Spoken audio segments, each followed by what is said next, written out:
On a déjà fait plusieurs fois ce concept où on lit pendant une semaine un seul type de livre par rapport à un thème défini. On l'a déjà fait par rapport à 2 saisons, donc l'été et l'automne, et également un genre littéraire, la romance. Et cette fois-ci, on s'attaque à un autre genre littéraire et c'est la fantasy. Voilà, pas de la romantaisie, mais vraiment de la fantasy. Les livres que j'ai sélectionnés, ils me donnent juste trop envie, ils ont l'air incroyables et je prédis vraiment de très très bonnes notes. Donc écoutez, on va les découvrir cette semaine et j'espère vraiment avoir de bons avis tout simplement.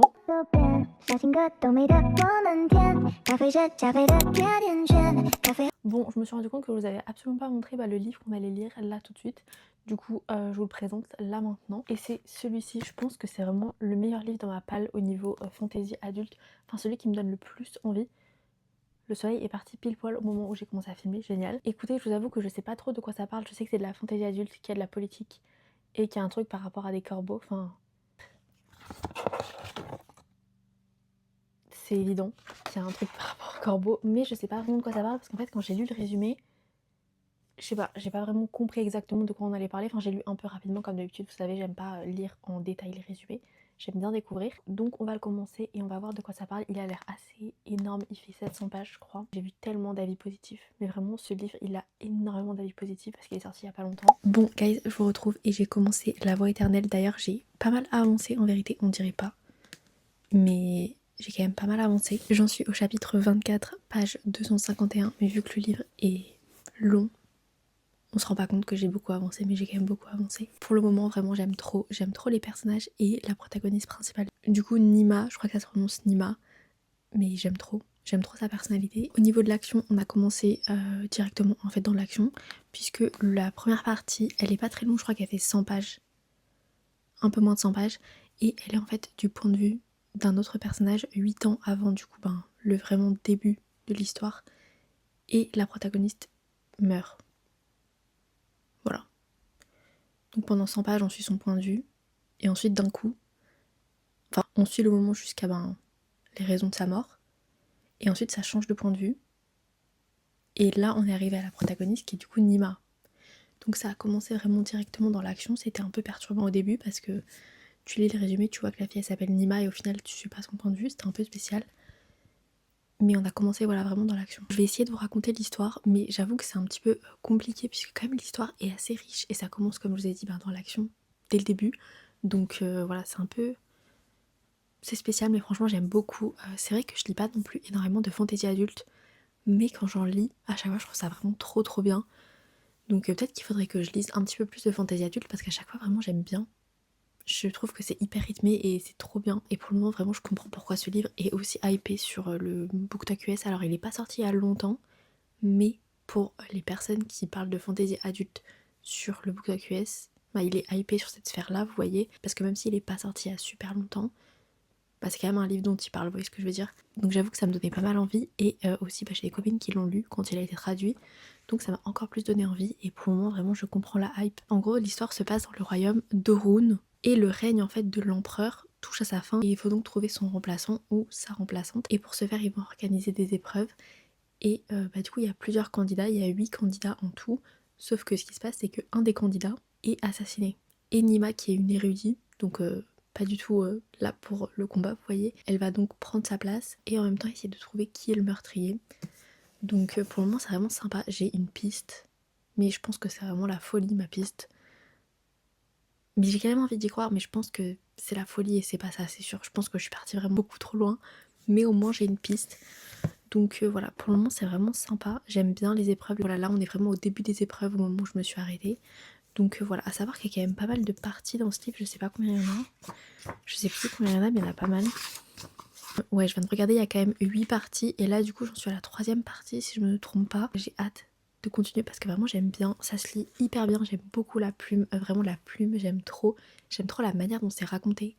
Et le début, j'ai trouvé ça trop intelligent de nous faire ressentir un petit peu toutes les émotions par rapport à cette protagoniste qu'on suit et qui impacte en fait littéralement la suite du livre, puisque en fait à la fois son frère jumeau qui a organisé son exécution, enfin qui participe clairement à ce qui lui est arrivé, est un des concurrents dans cette compétition, et en même temps Nima en fait c'est elle qui a rédigé son avis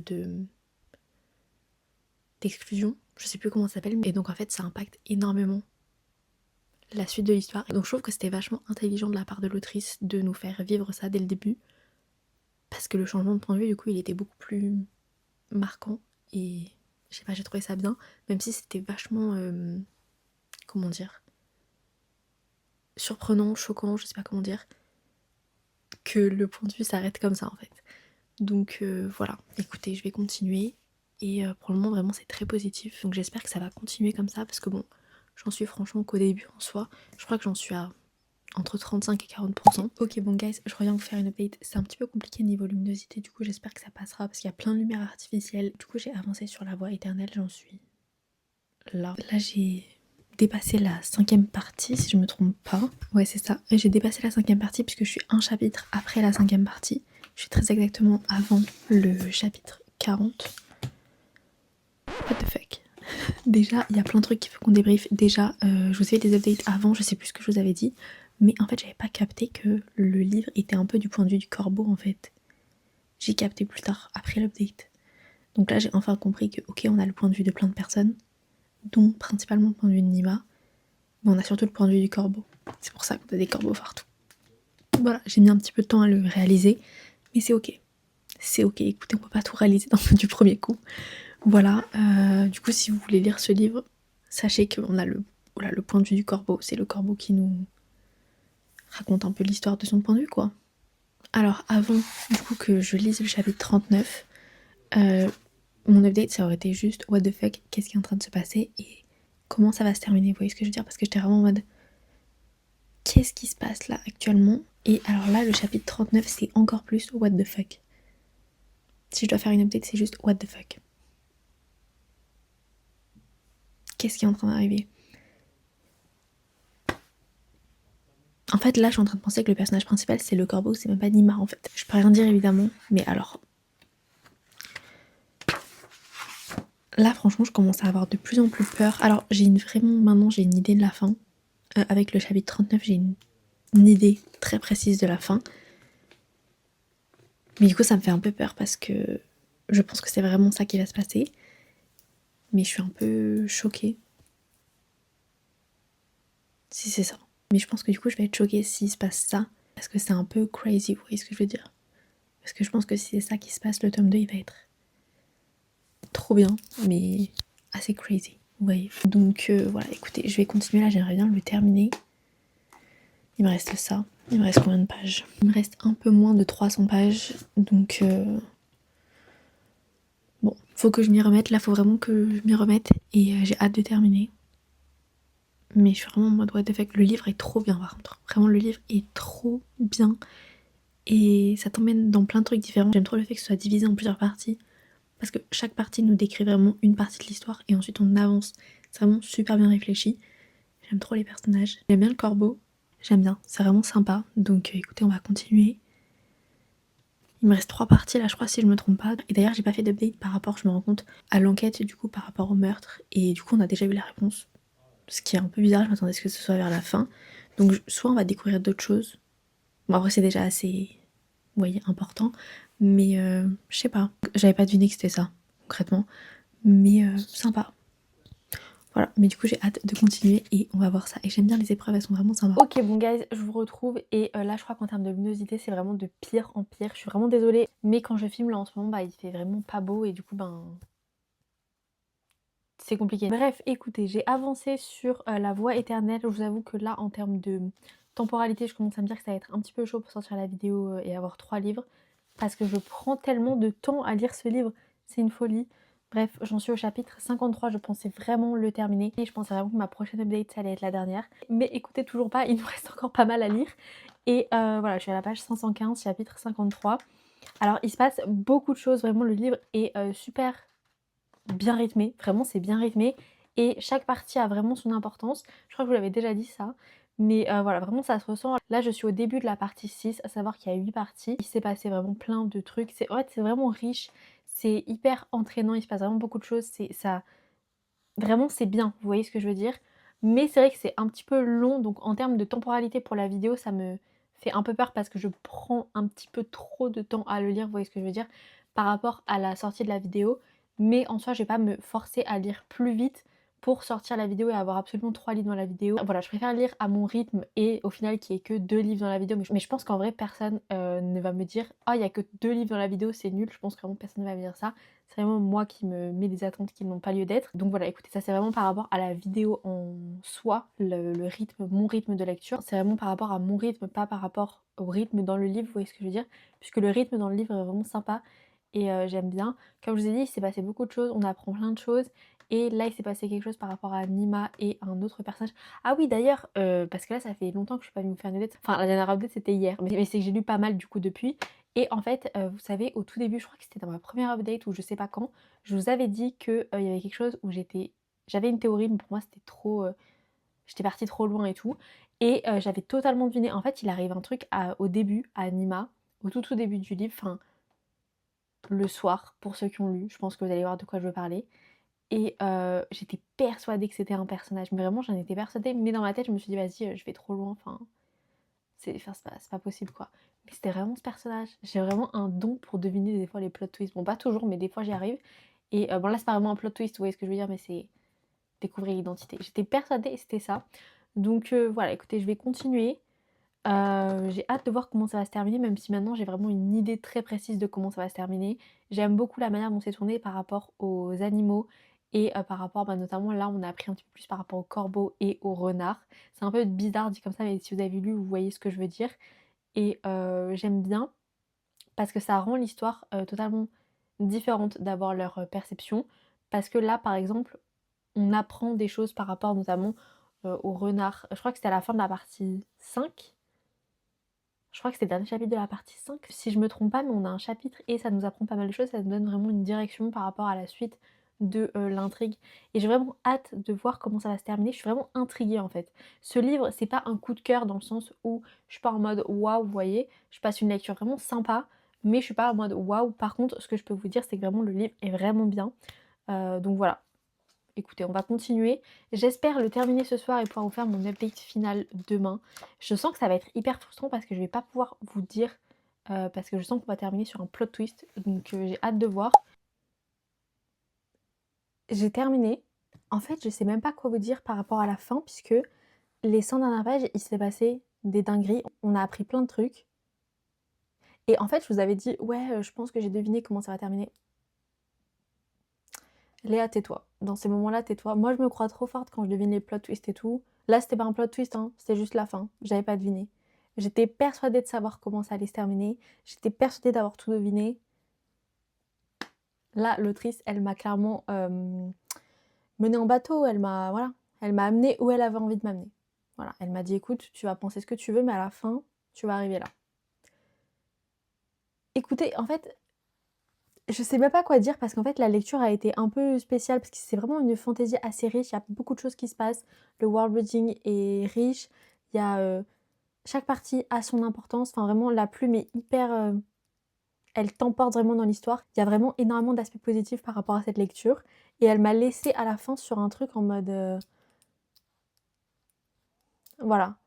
Donc écoutez vraiment c'était une trop bonne lecture, j'ai passé un trop bon moment. Au niveau de la note, je sais pas, je pense que je vais être sur un 4,25 parce que même si vraiment j'ai trouvé la lecture super bien et j'ai énormément de points positifs, c'est pas un livre qui m'a non plus marqué dans le sens où en fait j'ai pas eu le sentiment de m'attacher au personnage. Mais je pense que c'est un petit peu l'intention de l'autrice. En vrai, elle a pas fait vraiment des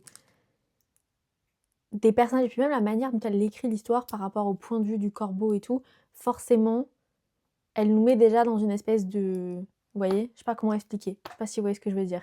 Donc voilà, je pense que je suis sur un 4,25. Écoutez, franchement, elle m'a laissé vraiment sur un truc où je suis en mode... Et franchement, j'aime bien. J'adore deviner les plot twists, bien évidemment. Mais là, c'était pas un plot... Enfin, si, c'était un plot twist. Si. En fait, moi, j'avais pensé totalement autre chose. Elle m'a vraiment amenée dans un truc. Elle m'a fait, ok, tu as pensé ça. Et c'était pas ça. La fin, vraiment, ça m'intrigue. J'ai bien envie de lire le tome 2. Je crois qu'il a pas encore été écrit, si je me trompe pas. Parce que je crois d'ailleurs que le tome 1 est sorti il y a très récemment aussi, est sorti très récemment en VO. Écoutez, je pense qu'il y a moyen que je lise le tome 2 parce que ça m'intrigue. Donc voilà, écoutez, vraiment, c'était une trop bonne lecture. Et bah voilà, on va passer à ma prochaine lecture. Même si ce livre a pris pas mal de place dans cette semaine, je me rends compte de fantaisie parce que j'ai passé pas mal de jours sur ce livre. Mais on va passer à la prochaine lecture. Ok bon guys, maintenant on se retrouve pour choisir ma prochaine lecture. Et donc j'ai amené avec moi ma desserte. Ce qui est génial, c'est que comme d'habitude, vous ne pouvez pas voir bah, en fait, complètement ma desserte. Mais il faut choisir un livre qui soit du coup de la fantaisie. Alors je vous avoue qu'au niveau de la semaine, le premier livre il a pris quand même pas mal de temps. Donc je pense qu'on va dépasser la semaine. J'ai pas mal d'options en vérité pour la fantaisie, mais il y a un livre en particulier qui m'intrigue. Tout d'abord, il y a un livre qui m'intrigue, c'est Six couronnes sauvages. Le livre a l'air juste trop bien. Déjà, quand Sabran, ils ont proposé de me l'envoyer, ils m'ont dit que ça avait été un coup de cœur en fait pour la maison d'édition. Et donc, ça me donne trop envie de le découvrir. C'est apparemment une histoire sur Henri VIII, et vous savez, c'est six femmes, mais c'est un petit peu revisité. Je sais pas trop comment dire, je sais pas trop dans quelle proportion, mais je sais qu'il y a de la magie. Voilà, c'est également un mix avec de la fantaisie. Sinon, ensuite, en termes de fantaisie, j'ai celui-ci. Alors lui, il me fait très très peur. C'est L'héritage du Jade. En fait, j'ai en même temps trop envie de le lire parce qu'il faut que je sache la fin. Voilà, faut que je termine. Faut que je termine. Faut que je termine la trilogie, ça y est. Mais j'ai trop trop peur parce qu'apparemment vraiment je vais pleurer de fou. Donc j'avoue que j'ai un petit peu peur. Sinon on a également Wild Sky. Alors je vais pas le sortir parce qu'en fait le livre il est super compliqué à remettre dans la desserte. À chaque fois je dois tout enlever ici pour le remettre. Du coup c'est un peu saoulant. Je vais pas vous mentir. Donc on va le laisser là. Mais il y a Wild Sky. Faut vraiment que je le lise en fait. Je veux le lire comme ça. Ça y est. Parce qu'en fait j'ai trop peur. J'ai vu que des avis hyper négatifs quand il a été traduit. Et du coup, ça me fait repousser la lecture. Sinon, on a également ici La Marque des Maudites. Alors là, waouh, c'est une autrice française et ça a l'air sympa. L'histoire, elle me fait un peu penser à Une fenêtre sur les ténèbres. Pas l'histoire en soi, je me suis un peu mal exprimée. Mais apparemment, la protagoniste, elle a un peu genre un animal, une voix dans sa tête. Et du coup, ça m'a fait penser à Une fenêtre sur les ténèbres. Donc voilà. Je sais pas trop, c'est entre ces quatre-là. Mais je pense que quand même, je vais choisir. En fait, je vous savais tout ça, mais je crois que j'avais déjà choisi. Six couronnes sauvages. Le livre m'intrigue trop. Il faut savoir que parmi mes passions, il y a l'histoire. J'adore l'histoire. Et cette partie-là de l'histoire, elle me. Je sais pas, elle m'intrigue énormément. Là, avoir une réécriture un petit peu de cette histoire. Je sais pas trop dans quelle proportion est la réécriture, mais je sais pas, ça m'intrigue trop. Donc je pense qu'on va le lire. Voilà. Là, j'ai du temps puisqu'on est le week-end. Je vais le commencer et je viendrai vous dire ce que j'en pense. J'espère vraiment accrocher, mais j'ai un peu peur parce que les trigger warnings sont quand même assez importants. Checkez vraiment les trigger warnings si vous voulez lire ce livre parce qu'il y a beaucoup de trigger warnings. C'est toujours indiqué au même endroit pour De Saxus, voilà, donc n'hésitez pas à regarder. Et voilà, je vais le commencer et je reviens vous voir quand j'aurai des updates. Non mais regardez-moi comme il est juste magnifique. Je sais pas si on se rend compte à la caméra de la qualité du relié, mais la qualité est folle. La qualité est folle. Vraiment, c'est différent de ce qu'ils font d'habitude. Je sais pas si on peut entendre un peu, mais c'est vraiment trop différent. Bref.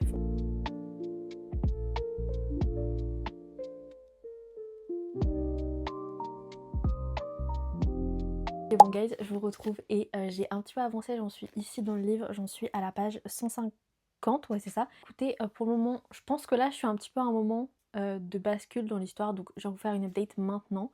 Alors, le début a été un petit peu compliqué. Alors en fait, j'ai un peu du mal à mettre des mots sur mon impression, donc j'espère que je vais réussir à vous retranscrire un petit peu. En fait, il y a deux parties de moi par rapport à cette lecture. Il y a la première où, comme je vous dis, moi j'aime beaucoup l'histoire et je connais quand même plutôt bien cette partie-là de l'histoire, donc il y a certains trucs qui forcément me font un peu tiquer, puisqu'à chaque fois je suis un peu en mode c'est pas exactement ça, ou vous voyez, c'est pas hyper fidèle en soi à l'histoire, mais c'est expliqué dans la note de l'autrice au début. Elle dit que voilà, dans un monde où il y a des dragons qui existent, elle a pris voilà quelques libertés par rapport à l'histoire de base. Ce que du coup je comprends totalement et c'est pas un reproche, vous voyez ce que je dis. C'est juste que c'est un peu perturbant et ça me fait un petit peu tiquer sur certains points, mais c'est pas non plus négatif. C'est juste, je pense, le petit temps d'adaptation que je sais pas, que je mesure bien les changements au niveau de l'histoire. Ce qui est vraiment hyper bien, c'est que la plume de l'autrice est vraiment hyper fluide. C'est vraiment très ouais, fluide, c'est agréable à lire. Donc ça, c'est vraiment cool. Et j'ai hâte de voir la suite de l'histoire parce que là, en gros, je suis vraiment, je pense, un petit peu au petit élément de bascule. En fait, vous savez, Henri VIII, il a eu six femmes. Et donc là, l'histoire, en fait, elle est un petit peu revisitée dans le sens où on est dans un monde de fantasy, vous voyez, et il y a des dragons et tout qui existent, il y a de la magie. Alors je vous donne un petit peu ma perception là maintenant où j'en suis dans ma lecture. Je sais pas si c'est peut-être exactement ça, je vais voir dans la suite du livre si c'est bien ce que j'ai compris. Mais pour le moment, ce que je comprends, c'est qu'en fait, le roi, en fait, a de la magie, et pour que sa magie reste en place, je sais pas trop comment dire, il doit être marié à six femmes. Donc c'est là où c'est un petit peu changé par rapport à l'histoire de base.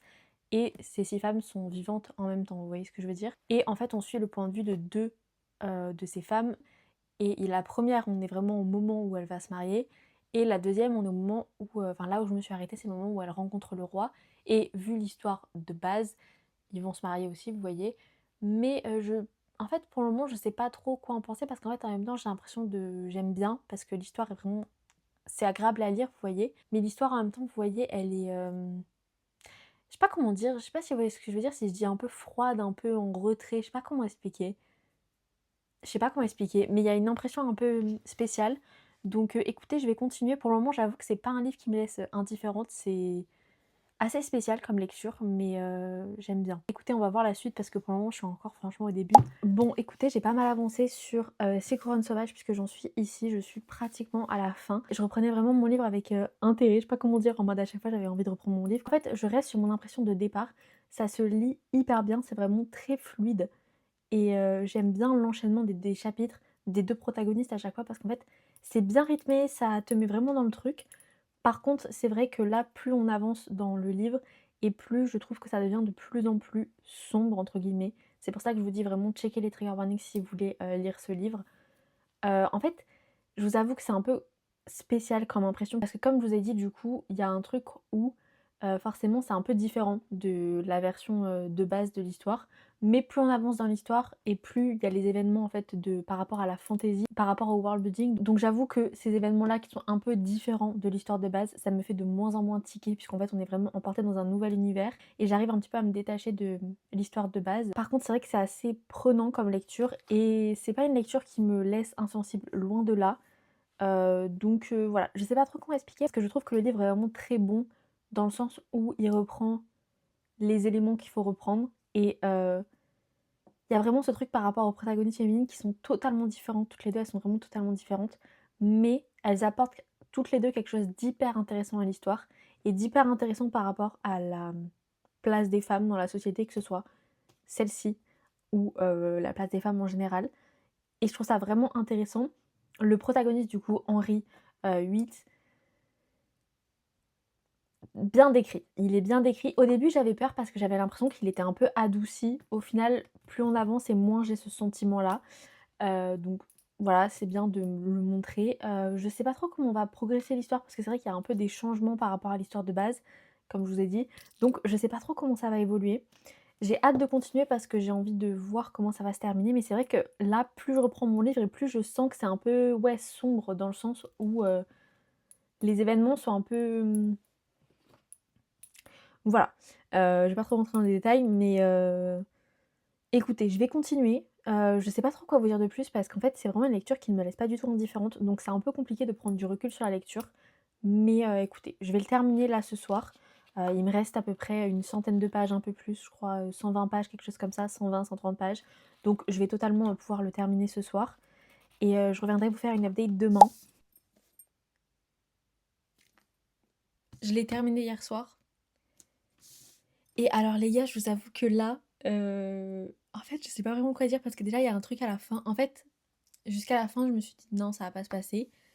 Et ça s'est passé. En fait, je sais que c'est le tome 1 d'une saga, enfin si je me trompe pas, hein. J'espère que je dis pas des bêtises, mais normalement c'est le tome 1. Je crois que c'est marqué quelque part. Ouais, c'est ça. Les Reines d'Elben, livre 1. Donc, en fait, en même temps, j'ai envie de lire la suite, évidemment, parce que vu cette fin, ça m'intrigue. Mais, en fait, j'espère qu'il va y avoir un retournement de situation et qu'il y a quelque chose d'autre qui va se passer, j'en sais rien, parce que là, je suis un peu choquée par ce qui s'est passé. Bref, écoutez, je sais pas trop comment vous faire une update, parce qu'en vérité, je pense que j'ai été pas mal, enfin, je pense que je vous ai vraiment donné mon ressenti pendant la lecture. C'était, une lecture assez spéciale et même vers la fin, la 3e partie, elle était beaucoup plus, enfin, il s'est passé beaucoup de choses, quoi. Et c'était quand même assez sombre, mais pas non plus sombre au point où t'arrives pas à lire, vous voyez ce que je veux dire? C'était un peu sombre dans le sens où, bah, en fait, quand vous avez lu les trigger warnings, vous voyez de quoi ça parle et vous voyez un petit peu les sujets, c'est pas vraiment sujet abordé, mais je sais pas si vous voyez ce que je veux dire, ce qui se passe dans le livre, quoi. Et bah, voilà, forcément c'était présent, c'est indiqué dans les trigger warnings et j'avoue que ça a été un petit peu compliqué dans le sens où c'est une lecture, en fait, qui ne laisse pas indifférent, enfin, en tout cas, moi, ça m'a pas du tout laissée indifférente et on il y a plein de situations qui rendent complètement, fou, quoi. Parce que t'es en mode mais en fait, c'est vraiment un livre qui parle des femmes, pas que à cette période-là, mais les femmes en général, un petit peu la condition des femmes et la manière dont on peut être perçu ou quoi. Et que ce soit au travers à la fois des 2 protagonistes, voilà, sur les 6 femmes du roi, on en suit 2, enfin on suit le point de vue de 2, mais on découvre évidemment les autres. Et je trouve qu'en fait, chacune, elles apportent un point de vue, elles montrent un aspect, quelque chose de la condition des femmes, tout simplement, et un petit peu le rapport, comment dire? Le rapport dans les relations, vous voyez ce que je veux dire? Je sais pas trop comment l'expliquer sans non plus trop vous en dire et du coup, vous enlever un petit peu l'envie de lire le livre. Je pense que c'est un livre à lire si vous avez envie de lire quelque chose par rapport à ça. Après, c'est vrai que c'est quand même un peu, je dirais pas non plus totalement compliqué à lire en mode c'est un livre, super difficile, non. Mais ce que je veux dire, c'est qu'il y a certains passages qui sont quand même assez, énervants et je trouve que l'autrice l'a bien fait. J'avais peur dans la première partie parce que j'avais l'impression que le personnage d'Henri VIII avait été un petit peu adouci et je sais pas, j'avais un petit peu peur de comment, je sais pas, j'avais un peu peur par rapport à ça. Au final, pas du tout. C'est bien retranscrit, il rend bien fou à certains moments, enfin à plusieurs moments d'ailleurs. Voilà, j'ai pas trop rentré dans les détails non plus parce que je pense que vraiment faut découvrir. Bah, j'avoue que c'est un peu compliqué de faire des updates en vous donnant envie, mais en même temps ne pas trop rentrer dans les détails pour pas non plus vous dire plein de choses et au final vous donner, enfin vous enlever l'envie, vous voyez. Mais voilà, écoutez, c'était vraiment une lecture qui m'a, je sais pas comment expliquer. Vraiment, c'est une lecture qui était plutôt marquante. J'ai bien envie de lire la suite. Parce que c'est vrai que la fin, elle est plutôt intrigante et elle donne vraiment envie de connaître la suite. Alors, au niveau de la note, je sais, je suis trop chiante parce qu'à chaque fois, je ne sais jamais comment noter les livres et c'est tout le temps comme ça en fait. Je n'arrive pas à les noter, mais là, on est entre un 4,25 et un 4,5. Bon, guys, je vous retrouve et écoutez, je pense que ça va être la fin de cette vidéo. Alors, je vous avoue qu'en fait, j'ai totalement oublié quand j'avais commencé la vidéo, donc je ne sais plus exactement quand ça fait une semaine. Je pense qu'on a dépassé la semaine là, honnêtement. J'ai l'impression parce qu'en fait, autant si Couronne Sauvage, ça allait, j'ai lu assez rapidement. Autant La Voix éternelle, j'ai l'impression que ça a duré pas mal de temps quand même. J'ai l'impression que ça a duré genre au moins 5 jours, voire peut-être même plus. Donc je pense qu'on a vraiment dépassé la semaine. J'avais prévu en vérité qu'on lise un autre livre et c'était Wild Sky. Voilà, c'est un parpaing. Le livre est énorme, je sais même pas combien de pages il fait. Et concrètement, bah en fait, déjà de un ça allait prendre un temps infini et je pense que j'aurais pas pu le terminer avant de vous sortir la vidéo. Et de 2, bah en fait, on a dépassé la semaine. Du coup, le concept, vous voyez, n'a plus de sens si je respecte pas le concept. Donc voilà, écoutez, on va pas le lire. J'espère pouvoir le caser dans une prochaine vidéo. J'espère que ça vous plaira quand même, parce qu'en fait, c'est vrai que j'essaie d'avoir au moins 3 livres dans les vidéos, histoire que ce soit quand même sympa. Avant qu'on se quitte, j'avais une petite question à vous poser. Je sais pas si des gens vont arriver à la fin de la vidéo, mais s'il y en a certains qui arrivent à la fin de la vidéo, bah, n'hésitez pas à répondre. Si jamais si ça vous gêne ou quoi de répondre en commentaire, n'hésitez pas à m'envoyer un DM sur Insta, parce que je sais qu'il y a des personnes qui sont un peu gênées de le dire en commentaire, mais voilà, n'hésitez pas à venir me le dire en message privé si jamais. Mais en fait, la dernière vidéo, je l'ai postée vendredi et pas dimanche, puisqu'en fait c'était une vidéo sur Halloween et du coup je l'ai postée le jour d'Halloween forcément. Et en fait, j'ai trop aimé poster ce jour-là. Bon, même si la vidéo a totalement flop, c'est-à-dire que vraiment, en fait, YouTube nous fait un classement, vous savez, sur nos 10 dernières vidéos, et elle était clairement 10e, 10e sur 10, et avec des stats vraiment très très mauvaises, entre guillemets, par rapport aux autres vidéos. Donc voilà, elle a flop, mais écoutez, c'est pas grave. Moi, je suis trop contente parce que ça faisait vraiment au moins un mois que je préparais cette vidéo, et j'avais trop hâte, j'ai trop aimé faire le montage, j'ai trop aimé la filmer, donc c'est pas grave. Écoutez, j'ai trop aimé poster la vidéo, et j'ai quand même eu des bons retours sur cette vidéo, donc je suis quand même trop contente. Et voilà, c'est pas ça dont je voulais parler. Je voulais vous parler en fait simplement du jour où je poste les vidéos, puisque je poste du coup le dimanche et j'avoue que j'ai trop aimé poster le vendredi parce qu'en fait ça m'a laissé tout mon week-end complet dédié à moi déjà. Surtout j'ai pu lire, j'ai pu faire plein de choses. J'ai même pu poster mes vidéos TikTok dans la journée et tout. C'était vraiment très sympa. J'ai vraiment beaucoup aimé et donc j'hésite à changer le jour de sortie des vidéos. J'hésite entre le jeudi ou le vendredi.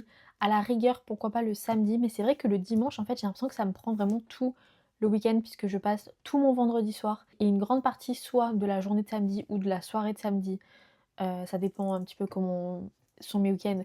Mais voilà, un petit peu dans ces eaux-là, quoi, ça me prend quand même pas mal de temps sur le week-end, ce qui est trop cool parce que j'adore sortir des vidéos évidemment. Mais j'avoue que j'ai trop aimé en fait poster vendredi.